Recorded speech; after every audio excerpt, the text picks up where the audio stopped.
Hello hello hello, मैं हूं सुहाली जैन और आप देख रहे हैं आपका favourite show beat town diary. Bollywood से लेकर ओटीटी तक सितारों की हलचल पे रहेगी आज हमारी नजर। आज के बी टाउन डायरी में बात होगी उन फिल्मों की जिसका टीजर देखकर ही खड़े हो जाएंगे आपके रोंगटे। अक्षय कुमार और सैफ अली खान की जोड़ी सालों बाद एक बार फिर स्क्रीन पर आमने सामने आने वाली है। वहीं मल्लिका शेरावत के एक दावे ने सोशल मीडिया पर बवाल मचा दिया है। उनका कहना है कि हॉलीवुड स्टार टॉम क्रूज को आजकल उन पर क्रश है। उधर बॉक्स ऑफिस पर इमरान हाशमी और सनी देओल की फिल्मों की टक्कर से पहले ही तस्वीरें साफ होती नजर आ रही हैं और आवारापन 2 ने एडवांस बुकिंग में बंटवारा 1947 को पछाड़ दिया है। साथ ही रामायण के वीएफएक्स पर हो रही आलोचनाओं का रणबीर कपूर और मेकर्स ने दिया है करारा जवाब। और स्कैम 2010 की शूटिंग भी शुरू हो चुकी है।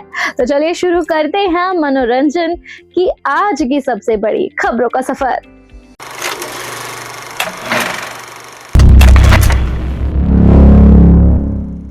सबसे पहले बात उस फिल्म की जिसका टीजर आते ही सोशल मीडिया पर वायरल हो गया। अक्षय कुमार और सैफ अली खान की मोस्ट अवेटेड फिल्म हवान का टीजर रिलीज हो चुका है और इसकी पहली झलक ही इतनी खौफनाक है कि फिल्म की रिलीज का इंतजार और बढ़ गया है। टीजर में सबसे पहले नजर आते हैं सैफ अली खान, एक ऐसे किरदार में जो देख नहीं सकता लेकिन महसूस सब कुछ कर सकता है। सैफ फिल्म में एक ब्लाइंड मार्शल आर्टिस्ट का किरदार निभा रहे हैं, लेकिन कहानी का असली ट्विस्ट तब सामने आता है जब स्क्रीन पर अक्षय कुमार का रहस्यमयी और डरावना अंदाज दिखाई देता है। टीजर में कोई डायलॉग नहीं है, लेकिन खामोशी के बीच दिखाई देने वाले खून से लथपथ हाथ और अक्षय की मौजूदगी ही काफी है माहौल को डरावना बनाने के लिए। अक्षय ने टीजर शेयर करते हुए लिखा, वो खतरे को सुनता है, मैं ही खतरा हूं, अब जीत किसकी होगी, हीरो या हैवान। यानी फिल्म में सैफ जहां हीरो हैं, वहीं अक्षय कुमार विलन के किरदार में नजर आने वाले हैं। सैफ ने अपने किरदार को लेकर कहा है कि वो एक तरह की भारतीय ब्लाइंड समुराई का किरदार निभा रहे हैं, जो देख नहीं सकता लेकिन अपनी दूसरी इंद्रियों से चीजों को महसूस कर सकता है और खतरनाक हालात में लड़ सकता है। दिलचस्प बात यह भी है कि अक्षय और सैफ की जोड़ी करीब 18 साल बाद बड़े पर्दे पर साथ नजर आएगी। दोनों इससे पहले मैं खिलाड़ी तू अनाड़ी और टशन जैसी फिल्मों में साथ काम कर चुके हैं। फिल्म में बोमन ईरानी, सयामी खैर और श्रिया पिलगांवकर भी अहम भूमिकाओं में हैं। वहीं मलयालम सुपरस्टार मोहनलाल की स्पेशल अपीयरेंस की भी चर्चा है। अब सवाल ये है, हीरो जीतेगा या हैवान?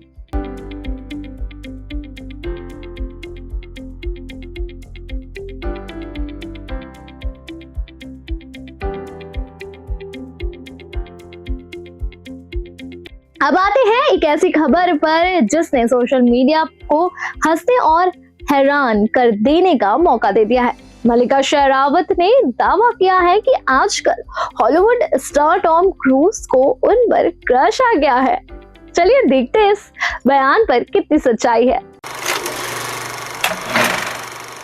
रियलिटी शो द ट्रेटर्स 2 के एक वायरल वीडियो में मल्लिका शेरावत से पूछा जाता है कि क्या कभी उन्हें किसी पर क्रश हुआ है। मल्लिका का जवाब सुनकर वहां मौजूद लोग भी चौंक जाते हैं। मल्लिका कहती हैं कि आमतौर पर लोगों को उन पर ही क्रश होता है और आजकल तो टॉम क्रूज को भी उन पर क्रश है। इतना ही नहीं, मल्लिका का दावा है कि अगर उनके पास फोन होता तो वो टॉम क्रूज के भेजे वीडियो भी दिखा सकती थी। इसके बाद जब उनसे पूछा गया कि आखिर टॉम किस तरह के वीडियो भेजते हैं, तो उन्होंने बताया कि ये उन तस्वीरों से जुड़े वीडियो हैं जब दोनों एक पार्टी में साथ थे। अब मल्लिका का ये दावा सामने आते ही सोशल मीडिया पर मीम्स और कमेंट्स की बाढ़ आ गई। कुछ यूजर्स ने इसे मजाक बताया तो कुछ ने कहा कि मल्लिका सच बोल रही हैं। वहीं कुछ लोगों ने मजेदार तरीके से इसकी तुलना उर्वशी रौतेला से भी कर दी।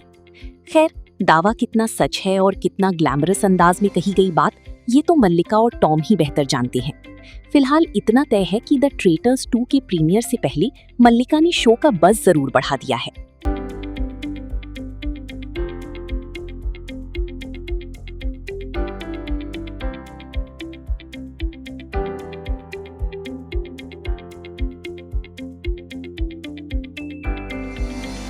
अब बात बॉक्स ऑफिस की, जहां 14 अगस्त को इमरान हाशमी और सनी देओल की फिल्म के बीच जबरदस्त मुकाबला देखने को मिलेगा। लेकिन रिलीज के पहले ही एडवांस बुकिंग में इमरान हाशमी की आवारापन 2 ने बाजी मार ली है। 14 अगस्त यानी स्वतंत्रता दिवस से ठीक पहले बॉक्स ऑफिस पर 2 बड़ी फिल्में आमने सामने होंगी। एक तरफ इमरान हाशमी की आवारापन 2 तो दूसरी तरफ सनी देओल की बंटवारा 1947। और खास बात यह है कि दोनों सितारों के बीच करीब 19 साल बाद बॉक्स ऑफिस पर मुकाबला हो रहा है। 2007 में आवारापन और सनी देओल की अपने रिलीज हुई थी, तब बाजी सनी देओल की फिल्म ने मारी थी। लेकिन अब 19 साल बाद इमरान हाशमी की आवारापन 2 एडवांस बुकिंग में मजबूत बढ़त बनाती नजर आ रही है। रिपोर्ट्स के मुताबिक बुधवार सुबह तक आवारापन 2 के करीब 3,168 शोज के लिए 37,000 से ज्यादा टिकट बिक चुके थे और ग्रॉस प्री सेल्स करीब 1.3 करोड़ रुपए तक पहुंच गई थी। वहीं बंटवारा 1947 के करीब 2,959 शोज के लिए 11,000 से ज्यादा टिकटों की बिक्री हुई और ग्रॉस प्री सेल्स करीब 39 लाख रुपए रही। यानी शुरुआती एडवांस बुकिंग में आवारापन 2 करीब 3 गुना से ज्यादा आगे दिखाई दे रही है। हालांकि बॉक्स ऑफिस का असली फैसला तो 14 अगस्त को दर्शकों की थिएटर पहुंचने के बाद ही होगा और यहां आवारापन की कल्ट फैन बेस का फायदा इमरान हाशमी को मिल सकता है। अब देखना दिलचस्प होगा कि 19 साल पुराना बॉक्स ऑफिस हिसाब इस बार कौन चुकाता है।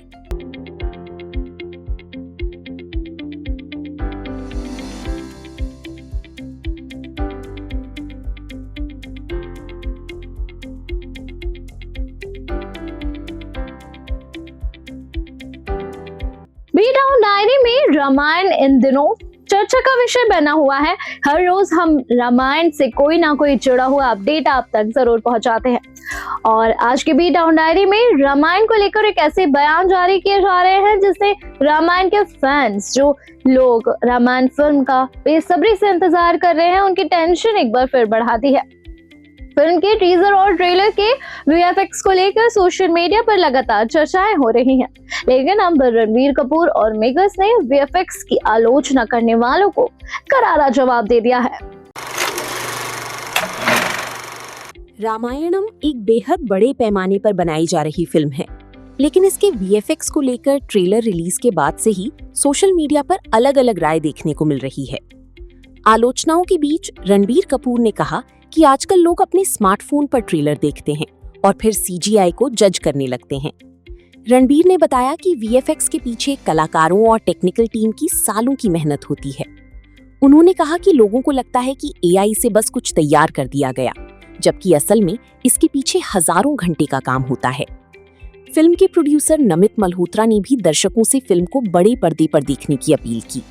उनका कहना है कि फोन की छोटी स्क्रीन पर देखने के बजाय फिल्म को आईमैक्स और 3D में देखने के बाद ही वीएफएक्स को लेकर राय बनानी चाहिए।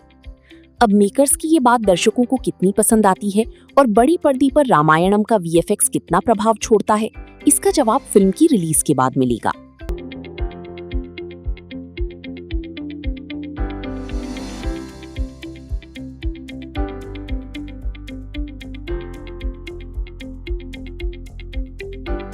अगर आपको स्कैम 1992 की कहानी और उसका ट्रीजर काफी पसंद आया हो तो ये न्यूज आपके लिए बहुत ही परफेक्ट साबित हो सकती है। इस फ्रेंचाइजी का अगला चैप्टर स्कैम 2010 अब फ्लोर पर आ चुका है। चलिए बताते हैं इससे जुड़ी एक दिलचस्प कहानी। स्कैम 1992 की जबरदस्त सफलता के बाद अब मेकर्स एक और दिलचस्प कहानी लेकर आ रहे हैं।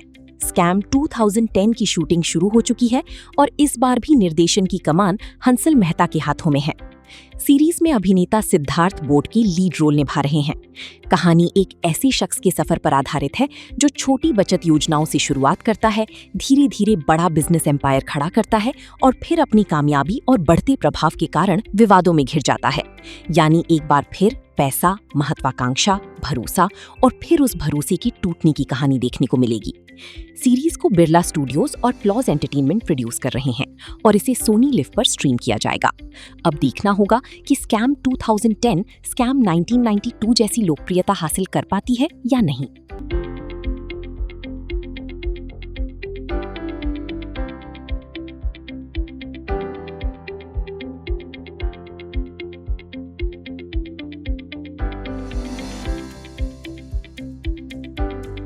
और अब बात उस आवाज की जिसे भारत में करोड़ों लोगों ने प्यार दिया। पाकिस्तानी सिंगर आतिफ असलम ने भारत में अपने गानों और पाकिस्तानी कलाकारों पर लगे बैन को लेकर खुलकर बात की है, जिसे सुनकर आतिफ असलम के फैंस की आंखों में आंसू आ जाएंगे।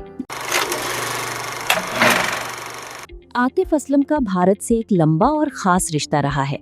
आदत, वो लम्हे, तेरा होने लगा हूँ, जीने लगा हूँ और तेरे संग यारा जैसे गानों से उन्होंने भारतीय म्यूजिक लवर्स के बीच अपनी खास पहचान बनाई।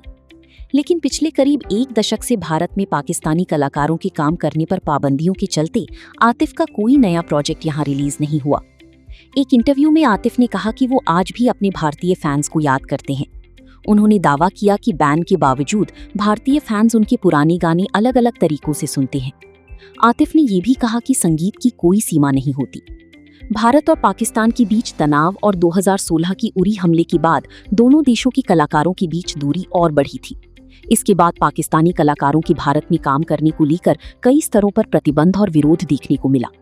हालांकि आतिफ असलम की गाने आज भी भारतीय म्यूजिक लवर्स की प्लेलिस्ट में सुनाई देते हैं और शायद यही वजह है कि सरहदों के बावजूद संगीत का रिश्ता पूरी तरह खत्म नहीं होता।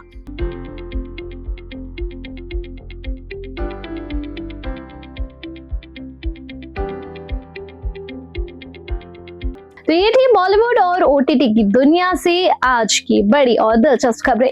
अक्षय कुमार का खौफनाक हैवान सीन, मल्लिका शेरावत का टॉम क्रूज वाला दावा, बॉक्स ऑफिस पर आवारापन 2 की बढ़त और रामायण के वीएफएक्स पर रणवीर कपूर का जवाब, स्कैम 2010 की शुरुआत और आतिफ असलम का भारत को लेकर छलका दर। यही तो है बीट टाउन की सबसे बड़ी खबरें। ऐसे ही बॉलीवुड से जुड़ी खबरों के लिए बने रहे मेरे यानी सुहाले जैन के साथ सिर्फ और सिर्फ बीट टाउन डायरी में।